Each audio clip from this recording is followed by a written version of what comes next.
মেজদির বাড়ির দ্বিতীয় দিনের সারা দিনের একটা গল্প। সারা দিন কিভাবে কাটালাম, কি কি করলাম, এবং দাদার বাজার দেখে তো আমাদের চোখ একদম কপালে উঠে গেছে। কি না কি বাজার করে এনেছে এই সবটাই আজকে তোমাদের এই ব্লগেই শেয়ার করব। তো চলো তার আগে শুরু করি আজকের ব্লগটা। তো hello guys, welcome back to my channel. কেমন আছো তোমরা সবাই? আশা করছি ভীষণ ভালো আছো। ভগবানের কাছে প্রার্থনা করি তোমরা সবসময় খুব ভালো থেকো। তো চলে এসেছি আজকে আরও একটা নতুন দিনের ব্লগ নিয়ে, তাও আবার মেজদির বাড়ি থেকে। মেজদির বাড়িতে আজকে আমাদের দ্বিতীয় দিন। গতকাল এসেছি দুপুরবেলাতে, আজকে কিন্তু নতুন একটা সকাল দিদির বাড়ি থেকে শুরু করছি।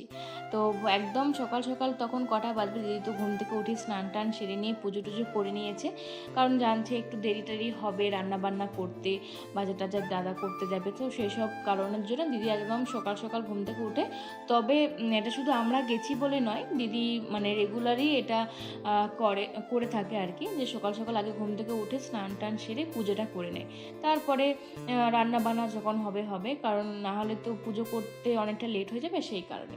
তো যাই হোক, দিদিকে চা টা করে নিয়ে চলে এসেছে।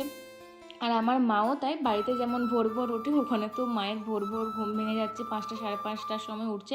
আমার মা তো বাড়িতে 4:30টার সময় ওঠে, আর ওখানেতে 5টা সাড়ে 5টার সময় উঠছে, তাও বসে থাকছে, এদিক ওদিক করছে, তাও অনেকে আমরা উঠছি না। তারপরে মায়ের শব্দ পেয়ে মা যখন ঝাঁটটা মোছা করে দিচ্ছে বাইরের ভেতরে, তখন আমরা কিন্তু উঠছি। তো তারপরে গল্প করতে করতে আমরা কিন্তু এখন চা মুড়ি খেয়ে নিচ্ছি, আর দাদা যে বিস্কিটগুলো এনেছিল সেগুলোও কিন্তু খেয়ে নিচ্ছি। ওগুলো কিন্তু আমার ভীষণ ফেভারিট হয়ে গেছে, ভীষণ ভালো লাগছে। আর প্রথমে উঠি জানলাতে একটু বসেছিলাম, দিদির ওই জায়গাটা আমার এত ভালো লাগে, বেতে চেয়ারটার উপরে বসে ওই খোলা জানলা দিয়ে ওই রোদটা সকালবেলা হাওয়া, তারপরে প্রচুর হাওয়া দেয় দিদির বাড়িটাতে, ভীষণ সুন্দর ওই জায়গাটাতে।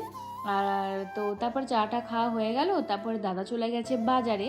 আর গতকালে যে শনিবারের হাটে তো সবজি বাজার করিয়ে এসেছিলাম, তো সেসব এখন মা সবজি কাটতে বসে পড়েছে। তো কি কি হবে না হবে সেটারও আলোচনা হলো ওই চা বিস্কুট খেতে খেতে। মা তো সকালবেলা একটু শুকনো মুড়ি টুড়ি খায়, সেসব খেতে খেতেই হয়ে গেল। দাদা গেছে জলখাবারের কিছু আনতে। মা বলছিল মেজদিকে যে বাড়িতেই কিছু কর, তো মেজদি বললো যে না, পরে করবো একদিন, আজকে বাইরে থেকেই নিয়ে আসুক, আর তুমি সবজিগুলো তাড়াতাড়ি ঝটপট কেটে দাও। তো দাদা তো চলে এসেছে বাজার করে, আর এনেছে আমার জন্য পেটাই পরোটা। আমি তো পেটাই পরোটা খেতে খুবই ভালোবাসি, তো শুধু আমার জন্যই নিয়ে এসছে। তাই দিদি বলছে যে ও শুধু শাড়ির জন্যই এনেছিস, আমার জন্য তো কই আনলি না। বলছি তুই তো বললি খাবো না, আমি তো অপশন দিয়েছিলাম চপ খাবি, মানে চপ মুড়ি খাবি নাকি পেটাই পরোটা খাবি, তো তোরা বলেছিলি চপ মুড়ি খাবো, আর মম্মি বলেছিল পেটাই পরোটা খাবো। দেখো, আমি কারণ বলেছিলাম বাড়িতে তো সবসময় চপ মুড়ি বা এটা সেটা খাওয়া হয়, এইসব জিনিস তো আর সেভাবে কেউ এনে দেওয়ার নেই, তাই খাওয়া হয় না। তাই একদিন দুদিন দিদির বাড়িতে এগুলোই ভাবলাম যে খাই, আর দিদি মাঝে মধ্যেই ওগুলো কিন্তু ওখানে খায়। আর মা এসব খেতে খুব একটা পছন্দ করে না, ওই মাকে দু কামড় খাইয়ে দেবো, এটাই ঠিক আছে। তো যাই হোক, এদিকে তো মায়ের সবজি কাটা মোটামুটি হয়েই গেছে, আর এদিকে দাদার বাজার দেখে আমাদের সবারই মাথা খারাপ। এখানে ইলিশ মাছ এনেছে, আবার এদিকে এনেছে চিংড়ি মাছ, তো এসব তো নিয়ে এসেছে। আর আজকে আমার বড়দিদির আসার কথা, জানো তো। তো সেজন্য দিদি তো ইলিশ মাছ, বড়দি আর কি টিলিশ মাছ খেতে খুব একটা পছন্দ করে না। তো তারপরে এটা যখনই আমি বলেছি, তখনই দাদা আবারও কিন্তু বলছে মুড়িটুরি খেয়ে আমি বাজারে যাব, অন্য কিছু একটা জিনিস নিয়ে আসবো। সেটা কি তোমরা কি কেউ গেস করতে পারছো? তোমরা গেস করতে থাকো, ততক্ষণে আমি তাহলে মুড়িটা বেড়ে নিই সবার জন্য। যখন দাদা আনবে তখন তোমাদের সাথে শেয়ার করব।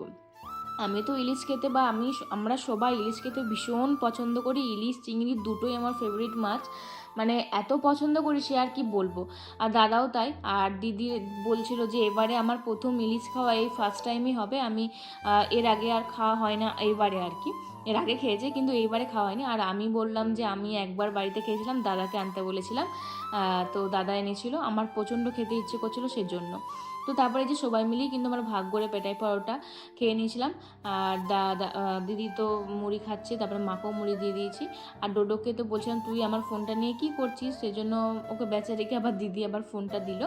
এদিকে দেখো, মা এসে গেছে কলতলাতে মাছ টাছ পরিষ্কার করতে। দিদির বাড়িটা কিন্তু যেখানে ভাড়া থাকছে সেটা কিন্তু খুবই ভালো একটা পরিবেশ, অসুবিধা কিছু হয় না আর কি।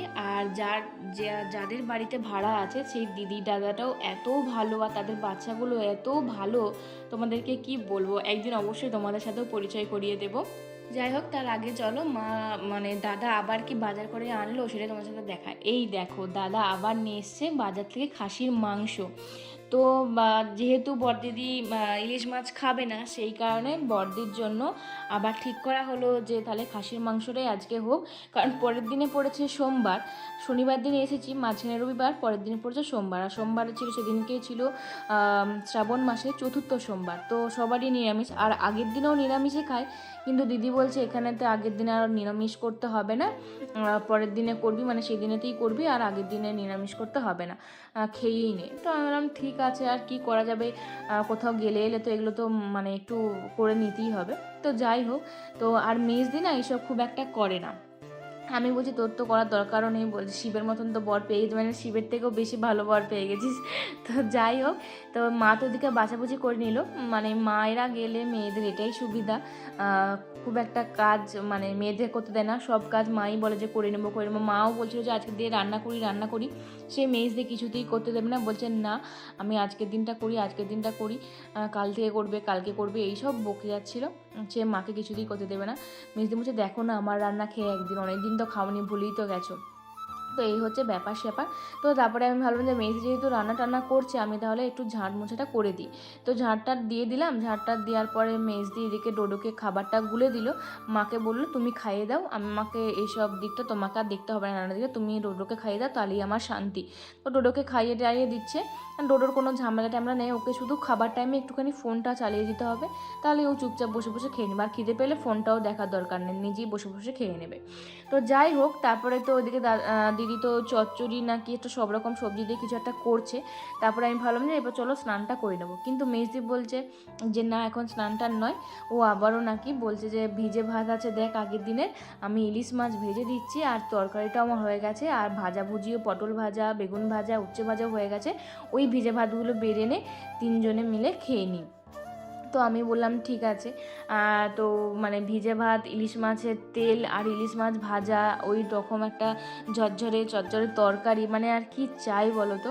আমার তো মানে জাস্ট অমৃত লাগছিল, কি আর বলবো তোমাদেরকে, তোমাদেরও নিশ্চয়ই লোভ লাগছে ইলিশ মাছ ভাজাটা দেখে, আমার নিজেরই এখনও জিভ দিয়ে জল পড়ছে, এত লোভ লাগছে কি আর বলবো।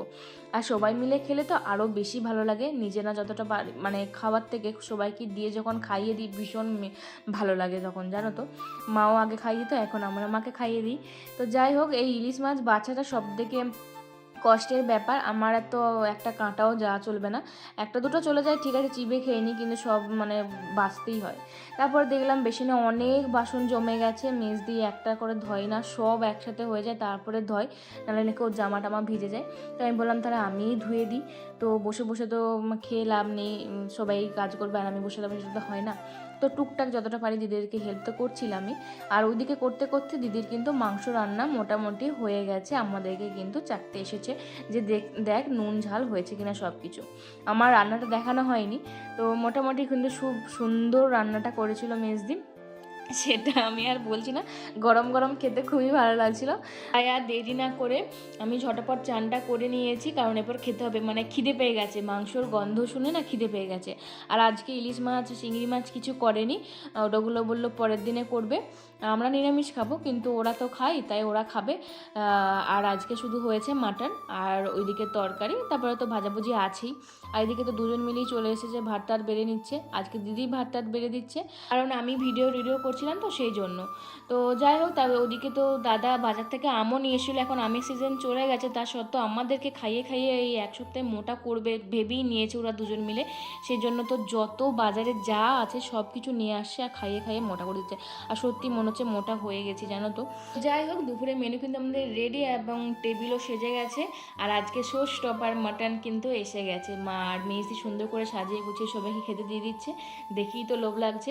তবে মা যদি মটনটা রান্না করতো সেটা কিন্তু আরও ভালো হতো, মটনটা আরেকটু ভালো হওয়ার দরকার ছিল, সবাই যেটা বলছিল, কিন্তু যেহেতু দিদি করেছে, দিদি এই প্রথমবারই মটন রান্না করেছে, মটন খুব একটা দিদি রান্না করে না, কিন্তু প্রথমবার যেটা করেছে সেটাই খুব ভালো হয়েছে। আর গরম গরম এত কিছু মেনু পেয়েছি, এটাই অনেক, খুব ভালো করে খেয়েছি। কিন্তু এখন হচ্ছে ব্যাপার ছিল বড়দির আসার কথা ছিল, কিন্তু বড়দি আসতে পারেনি, বড়দিদি এই ট্রেনে চেপেছে, তো ও আসতে করতে সন্ধ্যা হয়ে যাবে, তাই ভিডিওটা আমি আর বেশি বাড়াচ্ছি না, তখন আমি আবারও শুরু করব। আজকের মতন ভিডিওটা এই পর্যন্ত, ভালো অবশ্যই লাইক কমেন্ট শেয়ার করে দিও, বাই।